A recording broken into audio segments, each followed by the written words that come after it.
Good morning students. तो आज हम लोग पढ़ेंगे मैट्रिक्स का लेक्चर 12, जिसमें हम ऑब्जेक्टिव क्वेश्चन डिस्कस करेंगे, जिसमें जेई मेंस का इंपॉर्टेंट क्वेश्चन सब जो भी है वो डिस्कस करेंगे, और बीसीएसई हुआ, अदर स्टेट का क्वेश्चन सब हुआ, वो सभी देखेंगे। ठीक है, तो आज मेनली अभी हम ऑब्जेक्टिव क्वेश्चन डिस्कस करते हैं, आगे देखते हैं क्वेश्चन। जैसे ये फर्स्ट क्वेश्चन है, यहाँ क्या कह रहा है देखो तो, आईआईटी का क्वेश्चन है ना।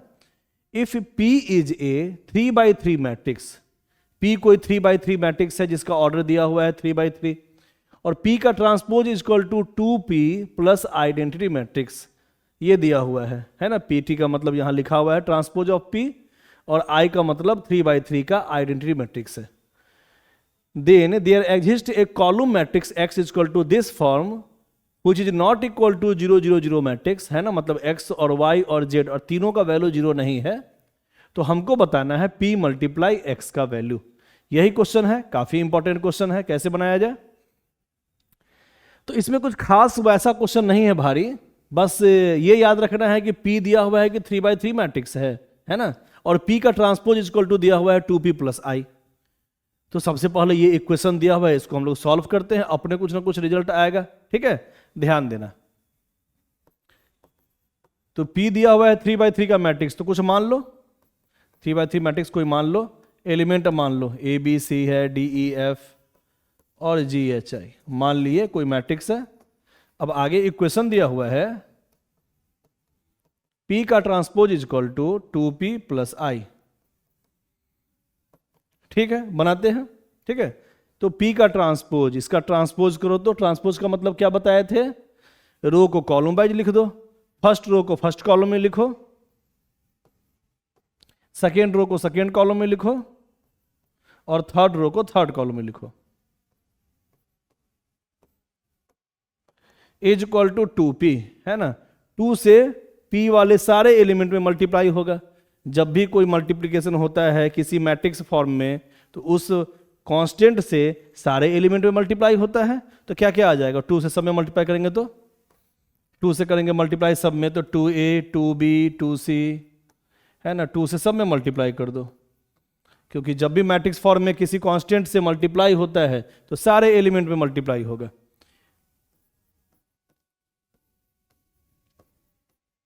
मल्टीप्लाई कर दिए, अब प्लस I भी लिखा हुआ था। ठीक है, देखते हैं। आइडेंटिटी मैट्रिक्स का मतलब क्या होता है, I, और वो भी ऑर्डर 3x3 है ना।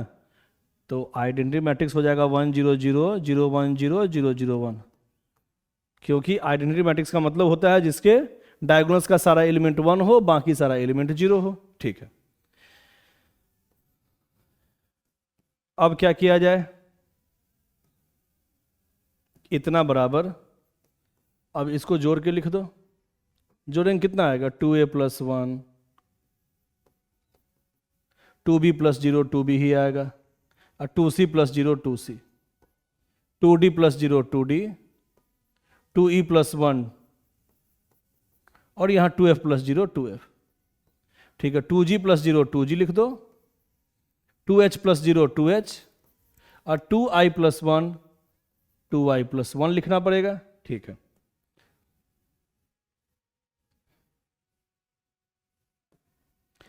लिख दिए। अब मेनली हमको सबसे पहले क्या काम करना है कि ये P के सारे एलिमेंट का वैल्यू निकालना है, ताकि हम समझ सके कि P मल्टीप्लाई X किसके बराबर होगा, है ना। तो P का मतलब ये सारे एलिमेंट का हमको वैल्यू निकालना है। तो चलो इक्वेट करो सबको, वैल्यू निकलते जाएगा। फर्स्ट एलिमेंट क्या है यहाँ पे, A, तो A इक्वल टू कितना लिख दें, A इक्वल टू लिखते हैं 2A प्लस 1, 2A प्लस 1, तो A उधर जाएगा तो हो जाएगा 2A माइनस A, और 1 उधर जाएगा तो -1। A का वैल्यू निकल गया, है ना। A उधर जाएगा तो 2A minus A equal to -1, A equal to -1। अब सेकेंड एलिमेंट D है, तो D इक्वल टू 2B हो जाएगा, D इक्वल टू 2B। ठीक है, आगे देखते हैं, G इक्वल टू 2C, सबको कंपेयर करते जाओ। अब B इक्वल टू 2D, है ना, same position element equal to same position element, तो B का पोजीशन और 2D का पोजीशन सेम है, इक्वेट कर दिए। फिर E equal to 2E plus 1 लिखो, E equal to 2E plus 1, तो यहां से E का वैल्यू निकल रहा है 2E माइनस E, E हो जाएगा, और 1 उधर जाएगा तो -1। ठीक है, अब यहाँ h is equal to 2f, h is equal to 2f, यहाँ तो वैसे ही छोड़ देते हैं, यहाँ वैल्यू अभी नहीं निकल पा रहा है, अभी रहने देते हैं वैसे ही। आगे बनाते हैं, आगे c इजक्वल टू 2g ऐसे ही लिखते जाओ, c इजक्वल टू 2g और f इजक्वल टू 2h और i is equal to 2i plus 1, 2i plus 1। ठीक है, अच्छा यहां से वैल्यू निकल जाएगा है ना, 2i माइनस आई आई हो जाएगा और 1 उधर जाएगा तो -1। चलो यहां तक काम कर दिए, तो e और i का वैल्यू तो एडजेक्ट निकल गया, a का वैल्यू वो -1, e का वैल्यू -1 और i का वैल्यू -1। a e i का वैल्यू निकल गया, अब निकालना है b c d f g h, ये सब का वैल्यू निकालना है, निकालते हैं। चलो तो gc वाला देखो एक इक्वेशन यहां है और gc वाला एक इक्वेशन यहां है। अब यहां से g और c का वैल्यू निकालो। अच्छा एक चीज याद रखना, जल्दी मारने के लिए एक चीज याद रखना, अगर मान लो x और y का कोई इक्वेशन है, कोई भी इक्वेशन x y का कैसा भी इक्वेशन जिसमें कांस्टेंट नहीं दिया हुआ हो, मतलब जीरो हो, एक्स वाई का कोई भी दो इक्वेशन ले लो, कोई भी दो इक्वेशन जिसमें कांस्टेंट जीरो दिया हुआ हो, अगर उसको हम सॉल्व करेंगे ना तो एक्स और वाई का वैल्यू 0 0 ही आएगा, क्योंकि जब भी कांस्टेंट की जगह पे 0 रहता है, उस दोनों इक्वेशन में अगर दोनों में कांस्टेंट बराबर 0 ही है तो एक्स और वाई का वैल्यू निकाल के देख लो, वो 0 0 ही आएगा। निकाल के देख सकते हो, 2 से करेंगे मल्टीप्लाई तो 2x और 2x माइनस 2x हट गया, ये आ गया 4y minus 3y, y 0 minus 0 0, y equal to 0 put करोगे x बराबर भी 0 आएगा। तो जब भी कांस्टेंट नहीं रहता है तो उसमें जो भी दो फॉर्म निकालना होता है, उसके अलावा दूसरे फॉर्म में अगर कांस्टेंट का वैल्यू 0 होता है तो x और y का भी वैल्यू 0 ही आता है। तो हम यहां भी कह सकते हैं कि g और c का जो भी इक्वेशन है, यहां अलग से कोई कांस्टेंट नहीं लिखा हुआ है, अलग से 5 3 7 2 20 कुछ अलग से प्लस या माइनस में कांस्टेंट नहीं लिखा हुआ है। तो इस दोनों को भी सॉल्व करेंगे ना साथ में, अभी ये तुम लोग शॉर्टकट में काम कर सकते हो इससे, g इजक्वल टू 2c और यहां पे c इजक्वल टू 2g है ना, c इजक्वल टू 2g मतलब 2g बराबर c। यहां भी 2 से मल्टीप्लाई करके माइनस करेंगे, 2g माइनस 2g 0 हो जाएगा, अब 4c माइनस c 3c हो जाएगा। तो जब वैल्यू निकालोगे तो c का वैल्यू 0 पुट करोगे तो g बराबर भी 0 ही आएगा। देख लो, हमेशा ऐसा इक्वेशन जिसमें जिस वेरिएबल का वैल्यू निकालना हो उसके अलावा दूसरा कांस्टेंट अगर 0 है तो उस दोनों का भी वैल्यू निकालोगे तो 0 ही आएगा, इसलिए इतना करने का जरूरत नहीं था। सीधा याद रखना कि यहां जीसी का इक्वेशन है, यहां भी जीसी का इक्वेशन है, प्लस माइनस में कोई कांस्टेंट नहीं लिखा हुआ है दोनों इक्वेशन में, इसका मतलब जी का भी वैल्यू 0 और सी का वैल्यू भी 0 ही आएगा। ठीक उसी प्रकार एफ और एच का इक्वेशन है जिसमें कांस्टेंट अलग से प्लस या माइनस नहीं लिखा हुआ है, तो दोनों को सॉल्व करेंगे तो एफ का वैल्यू भी 0 और एच का वैल्यू भी 0 ही आएगा। और बी और डी का इक्वेशन, यहां भी कांस्टेंट अलग से प्लस या माइनस में नहीं लिखा हुआ है कुछ भी, इसका मतलब बी और डी का भी वैल्यू 0 ही आएगा। ठीक है, तो अब हम देखते हैं P इक्वल टू कितना आया। P इक्वल टू आया ए बी सी, और वैल्यू पुट करते हैं इसके बाद D E F G H I. A का वैल्यू कितना -1, बी का वैल्यू कितना b equal to 0, C equal to भी 0 ही आया था, D equal to 0, E equal to -1, F equal to 0, G equal to G कितना है देखो तो g equal to 0, h equal to 0, i equal to -1। ठीक है, p इतना ही आया था।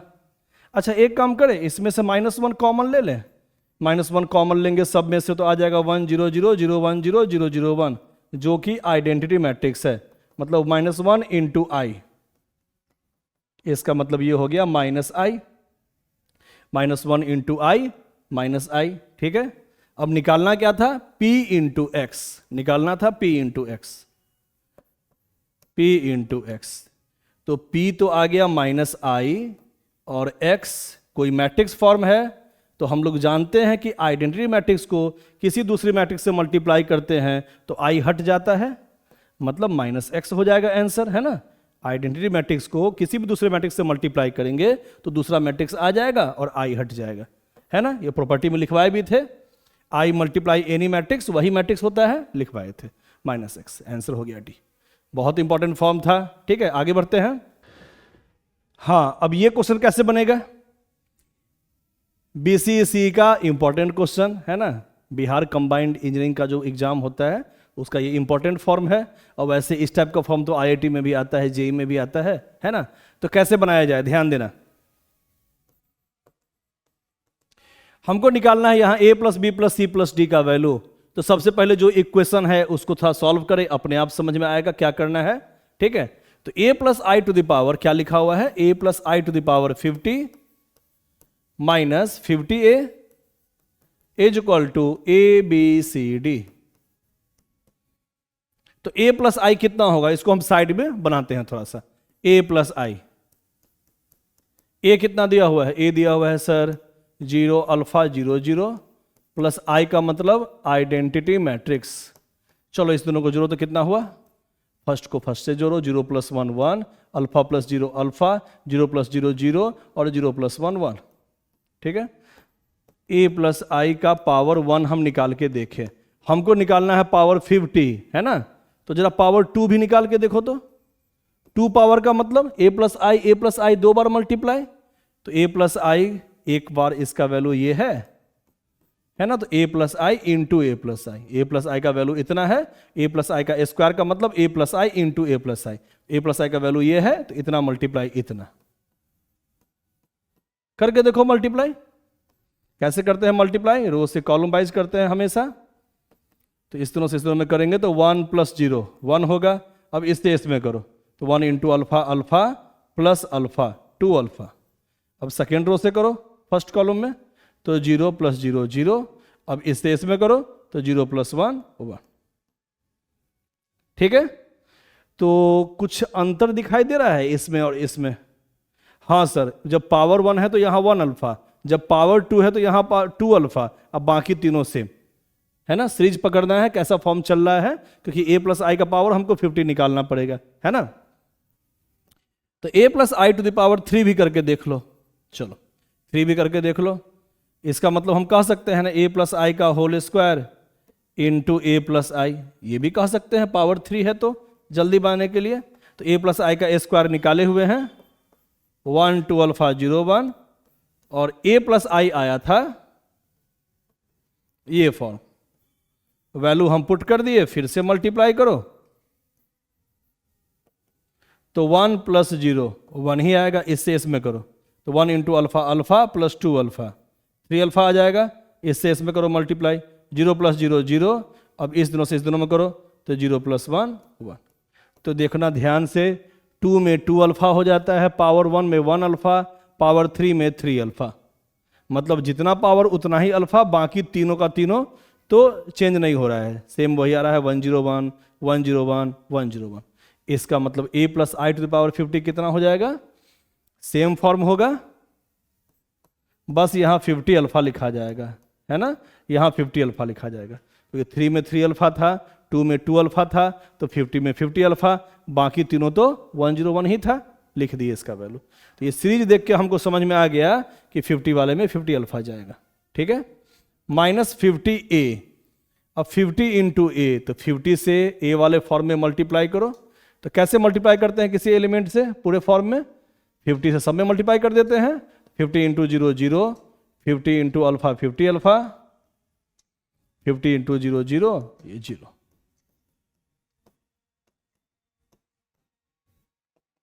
माइनस करते हैं 1 minus 0 1, same form minus same form 0 0 minus 0 0 और 1 माइनस 0 1।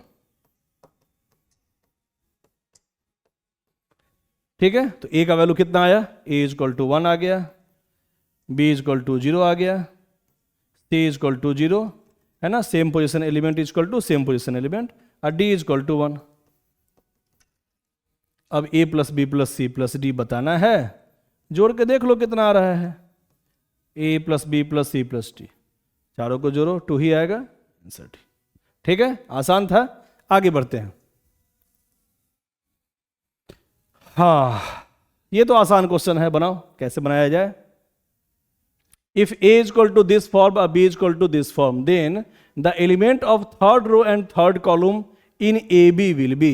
जब a को b से मल्टीप्लाई करेंगे तो मल्टीप्लाई करने के बाद देखना है जो मैट्रिक्स बनेगा उसमें थर्ड रो और थर्ड कॉलम का जो एलिमेंट होगा उसका वैल्यू बताइए। यही ना है कह रहा है क्वेश्चन में, क्या कह रहा है, a को b से जब मल्टीप्लाई करेंगे ना तो जो थर्ड रो थर्ड कॉलम में जो एलिमेंट आएगा उसका वैल्यू पूछ रहा है। ठीक है, तो चलो a से b में मल्टीप्लाई करते हैं। 0 2 0 0 0 3 -2 2 0 और b है 1 2 3 3 4 5 5 -4 0। a को b से कैसे मल्टीप्लाई करते हैं, इससे इसको फिर इससे इसको, है ना। चलो इसको इससे करेंगे मल्टीप्लाई तो क्या होगा, 0 + 6 + 0 6 आएगा, 0 + 6 + 0। फिर इससे इसमें करेंगे तो इसके आगे लिखेंगे तो 0 + 8 + 0 8। अब इससे आगे वाले में करेंगे तो यहाँ लिखेंगे, फिर इससे इसमें करेंगे तो यहाँ लिखते, इससे सेकेंड कॉलम में करते तो यहाँ लिखते, और इससे थर्ड कॉलम में करते तो यहाँ लिखते। और जब इससे इसमें करेंगे तो यहाँ लिखेंगे, इससे आगे कॉलम में करेंगे तो आगे कॉलम में लिखेंगे, और इससे सबसे लास्ट वाले कॉलम में करेंगे तो सबसे लास्ट में लिखेंगे। यही करते हैं ना, तो पूरा करने का जरूरत नहीं है। हमसे पूछ रहा है मल्टीप्लाई करने के बाद जो थर्ड रो थर्ड कॉलम में एलिमेंट आएगा उसका वैल्यू बताइए। थर्ड रो और थर्ड कॉलम में कौन सा एलिमेंट आएगा, यही आएगा ना, थर्ड रो और थर्ड कॉलम, यही एलिमेंट पे है जो थर्ड रो में है और थर्ड कॉलम में है ना। तो हम तो जानते हैं इससे जब भी मल्टीप्लाई करते हैं तीनों में तो यहां ना लिखते हैं 3 जगह पे, और नीचे वाले से करते हैं तीनों में तो यहाँ यहाँ यहाँ लिखते हैं। फिर थर्ड से इसमें करेंगे तो यहाँ लिखेंगे, थर्ड से सेकेंड कॉलम में करेंगे तो यहाँ लिखेंगे, और थर्ड रो से थर्ड कॉलम में करेंगे तब ना यहाँ लिखेंगे, है ना। तो थर्ड रो से थर्ड कॉलम में करेंगे तो कितना आएगा, -6 + 10 + 0। यहाँ लिखाएगा -6 + 10 + 0। समझ में आ रहा है हम क्या कहना चाह रहे हैं। सब सारा मल्टीप्लाई करके कोई फायदा नहीं है। अगर तुम्हारा कॉन्सेप्ट क्लियर है तो हम कह सकते हैं फर्स्ट लाइन से जब भी 3 कॉलम में मल्टीप्लाई होता है तो फर्स्ट रो में ही लिखाता है। सेकेंड रो से तीनों कॉलम में अगर हम मल्टीप्लाई करते हैं तो सेकेंड रो में ही लिखाता है तीनों जगह पे, और थर्ड रो से अगर फर्स्ट कॉलम में करेंगे यहाँ लिखाएगा, सेकेंड कॉलम में करेंगे यहाँ लिखाएगा, और थर्ड में करेंगे तो यहाँ लिखाएगा। और हमसे पूछ रहा था थर्ड रो और थर्ड कॉलम, ऐसा एलिमेंट जो थर्ड रो में हो और थर्ड कॉलम में हो, उस एलिमेंट का वैल्यू पूछ रहा था। मतलब इससे इसमें मल्टीप्लाई करके बस इसका वैल्यू हमको बताना है। तो इससे इसे मल्टीप्लाई किए हैं तो -2 × 3 -6 + 10 + 0 कितना आया इसका वैल्यू 4। तो सीधा आंसर हो जाएगा 4, है ना आसान। आगे बढ़ा जाए। अब यहां इसमें दिमाग लगाओ थोड़ा सा। A = this form, A × A transpose = 9 × identity matrix I के बारे में लिखा हुआ है 3/3 का, ये आइडेंटिटी मैट्रिक्स है। तो हमको बताना है AB पेयर का वैल्यू, है ना, ऑर्डर्ड पेयर A और B का वैल्यू बताना है ऑर्डर में। जेईई मेंस का 2015 क्वेश्चन है, इंपॉर्टेंट फॉर्म है। और इस टाइप का जो क्वेश्चन है ना वो CBSE के एग्जाम में भी आता है, याद रखना। बहुत इंपॉर्टेंट फॉर्म है, इजी भी है, बहुत भारी भी नहीं है, ध्यान देना। तो चलो पहले इसको सॉल्व करते हैं, अपने आप समझ में आएगा। A × A transpose = 9I। A का मतलब क्या दिया हुआ है 1 2 2 2 1 -2 A 2 B। अब A का ट्रांसपोज क्या होता है, ट्रांसपोज का मतलब रो को कॉलम वाइज लिखते हैं, तो फर्स्ट रो को फर्स्ट कॉलम में लिखो 1 2 2। अब सेकेंड रो को सेकेंड कॉलम में लिखो 2 1 -2। अब थर्ड रो को थर्ड कॉलम में लिखो A 2 B। 9 × I का मतलब आइडेंटिटी मैट्रिक्स लिख दिए, ऑर्डर 3/3 होना चाहिए, लिखा हुआ है आगे, ठीक है। अब सीधा सॉल्व करो, इक्वेट कर दो, क्वेश्चन बन जाएगा। सब भारी नहीं क्वेश्चन सब है। इससे इसमें करो तो 1 + 4 + 4 9 हो जाएगा, है ना। 1 + 4 + 4 9। अब इस तीनों से इस तीनों में करो तो 2 + 2 4 -4 0 हो जाएगा, है ना। अब फर्स्ट रो से थर्ड कॉलम में करो 1 into A plus 4 plus 2b, A plus 4 plus 2b। अब चलो सेकेंड रो का बारी आया, अब इससे इसमें करो तो 2 इंटू 1 2 प्लस 2 4 माइनस 4 0। अब इससे इसमें करो तो 4 plus 1 5 plus minus 2 into minus 2 4, तो 5 प्लस 4 9। अब इस तीनों से इस तीनों में करो तो 2a प्लस 2 माइनस 2b है ना, इससे इसमें किए हैं तो हो गया है 2a प्लस 2 माइनस 2, यहां लिख दिया। अब थर्ड रो का बारी आया, इससे पहला वाला में करो तो a plus 4 plus 2b, a plus 4 plus 2b। अब इससे इसमें करो तो 2a प्लस 2 है ना, 2a प्लस 2 माइनस 2b। अब इस तीनों से इस तीनों में करो तो हो जाएगा a स्क्वायर प्लस 4 अब प्लस b स्क्वायर। ठीक है, इससे इसमें किए हैं तो आ गया है a square plus 4 plus b square, लिख दिए। अब 9 से मल्टीप्लाई करो सब में, 9 0 0 0 9 0 0 0 9, इसमें तो कोई दिक्कत नहीं, मल्टीप्लाई करने तो आता ही है, मल्टीप्लाई हम कर दिए।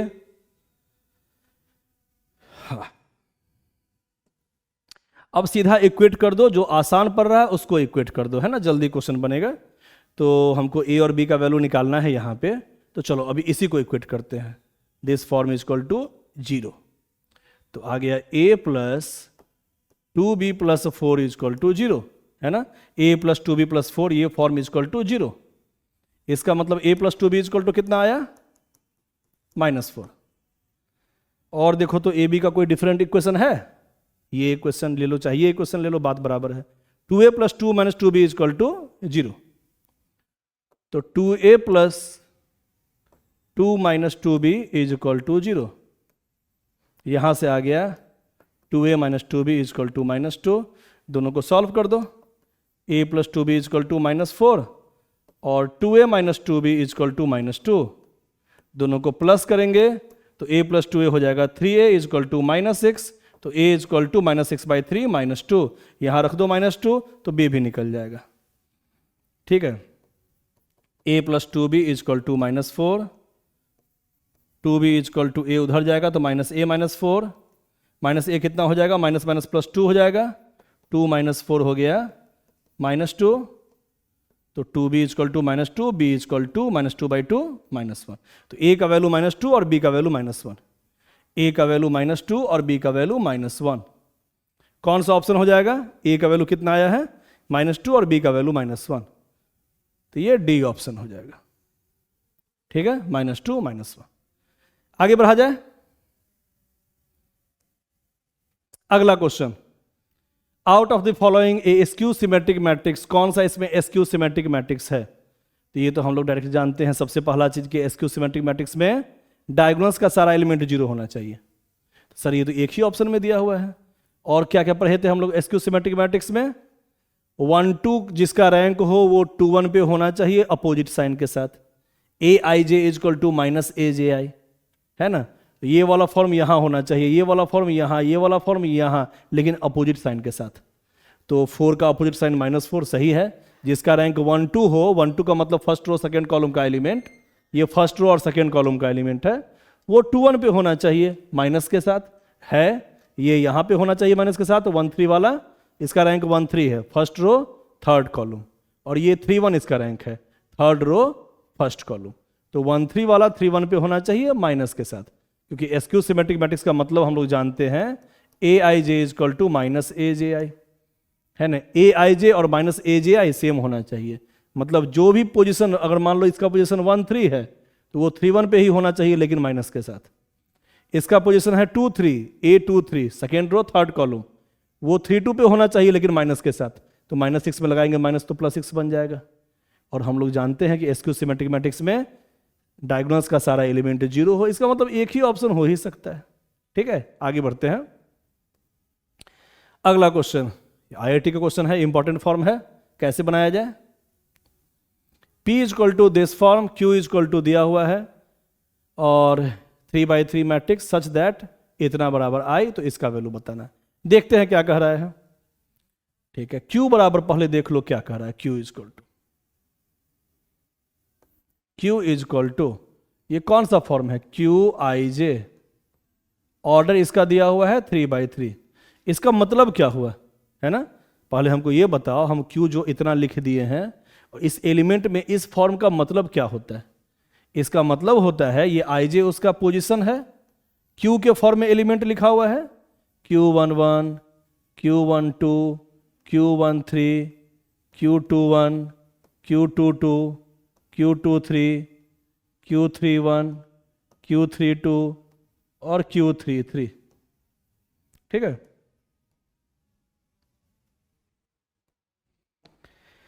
हाँ, तो ये सब हम लोग जानते हैं कि जब भी एलिमेंट होता है तो उसका पोजीशन ऐसे ही लिखते हैं। नीचे कैसे लिखते हैं, ये फर्स्ट रो और फर्स्ट कॉलम का एलिमेंट है तो 1 1 लिखेंगे, पहले नंबर ऑफ रो लिखेंगे उसके बाद नंबर ऑफ कॉलम। 1 2 का मतलब ये फर्स्ट रो का एलिमेंट है सेकेंड कॉलम, इसलिए 1 2 लिखे हैं। 1 3 का मतलब ये फर्स्ट रो और थर्ड कॉलम का एलिमेंट है। ऐसे ही सबका लिखा हुआ है, जैसे 3 2 है थर्ड रो सेकेंड कॉलम, 3 3 है थर्ड रो थर्ड कॉलम। हम लोग पोजीशन ऐसे ही लिखते हैं, इसका यही मतलब होता है। ठीक है, हाँ। अब इसके बाद दिया हुआ है Q इज इक्वल टू, अब निकालो तो क्या क्या दिया हुआ है, यहां से देखो तो Q is equal to P का पावर 5 उधर कर दो, प्लस I3 माइनस P का पावर 5 उधर गया तो P का पावर 5। तो पहले हम देख लेते हैं कि ये P का पावर 5 आखिर है कितना। P का पावर 5 कितना है, तो पहले P का पावर 5 निकालने से पहले P का पावर 2 निकालो, P का पावर 1 निकालो, P का पावर 3 निकालो, ताकि सीरीज समझ में आए। तो P का पावर 1 कितना दिया हुआ था, 1 0 0 3 1 0 9 3 1। ठीक है, P का पावर 2 कितना हो जाएगा, P मल्टीप्लाई P,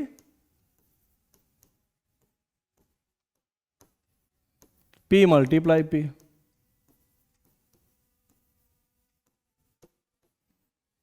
ठीक है, P स्क्वायर का मतलब P मल्टीप्लाई P। आंसर कितना आएगा देखो तो, फर्स्ट रो से फर्स्ट कॉलम में करो, इसे इसमें तो 1 + 0 + 0 1। अब फर्स्ट रो से सेकेंड कॉलम में करो, 0 + 0 + 0 0। अब फर्स्ट रो से थर्ड कॉलम में करो तो 0 + 0 + 0 0। अब सेकेंड रो से फर्स्ट कॉलम में करो तो 3 + 3 6 + 0 6 होगा। अब इससे इसमें करेंगे तो 3 × 0 0 + 1 + 0 1। मल्टीप्लाई करने सबको आता है, वही कर रहे हैं। अब इससे इसमें करना है तो 3 × 0 0 + 0 + 0 0। अब इससे इसमें करो, है ना, थर्ड रो से फर्स्ट कॉलम में 9 + 9 + 9 27। अब इससे सेकेंड वाले में करो तो 0 + 3 + 3 6। अब इस तीनों से इस तीनों में करो तो 0 + 0 + 1। ठीक है, एक और करते हैं ताकि पूरा फॉर्म समझ में आ जाए। P का पावर 3, P का पावर 3 कितना होगा देखते हैं आगे।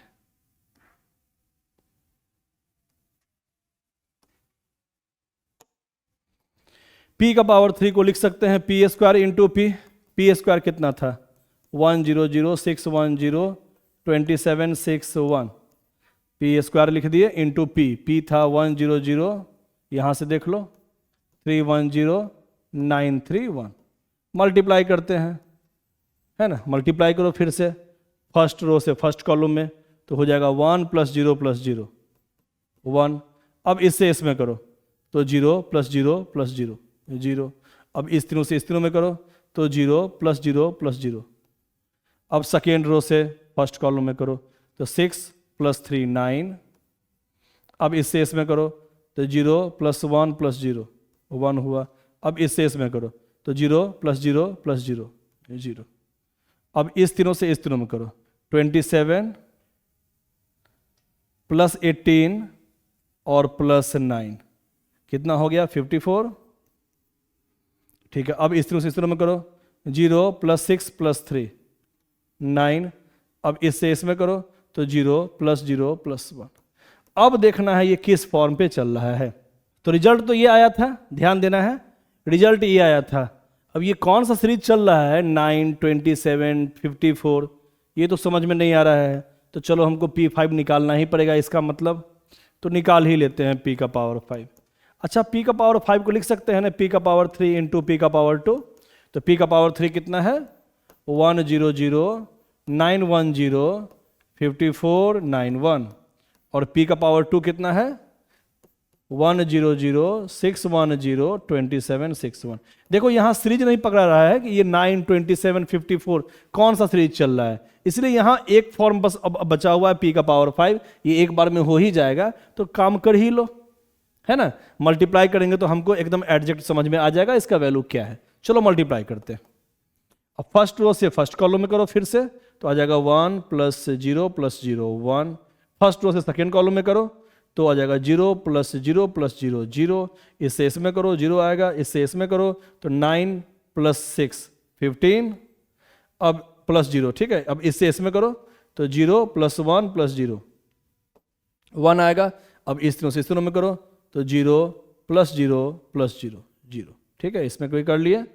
अब थर्ड रो से करो इसमें, तो 54 + 54 अब + 27 कितना आ रहा है, 54